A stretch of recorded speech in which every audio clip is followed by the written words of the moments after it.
أمام ارتفاع الانبعاثات المسببة لظاهرة الاحتباس الحراري، قد ترتفع حرارة الأرض أكثر من 1.5 درجة مئوية في 10 أعوام خلافاً لما كان متوقعاً. وخلص تقرير لخبراء أمميين في المناخ أن كل أنواع الكوارث الطبيعية ستصبح جزءاً من الواقع اليومي للحياة البرية وللبشرية. ما لم يحدث انخفاض فوري وقوي وسريع وواسع النطاق للاحتباس الحراري، فسيكون من المستحيل تقليص الظاهرة إلى أقل من 1.5 درجة مئوية. الأمين العام للأمم المتحدة أنطونيو غوتيريش نشر بياناً يقول إن التقرير الأول من نوعه منذ 7 أعوام هو إنذار أحمر وأجراس تصم آذان البشرية.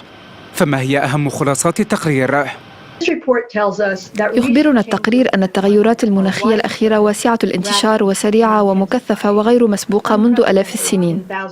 مثلا يشير هذا التقرير أن كل العقود الأربعة الماضية كانت الأكثر حرارة على الإطلاق منذ عصور ما قبل الصناعة.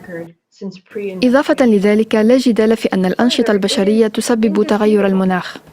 إن التأثيرات البشرية تجعل الظواهر المناخية المتطرفة بما في ذلك موجات الحرارة والأمطار الغزيرة والجفاف أكثر تواتراً وشدة.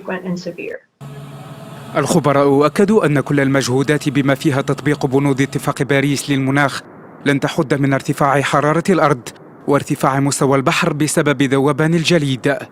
وحمل التقرير المسؤولية في تدهور وضع الأرض إلى الإنسان.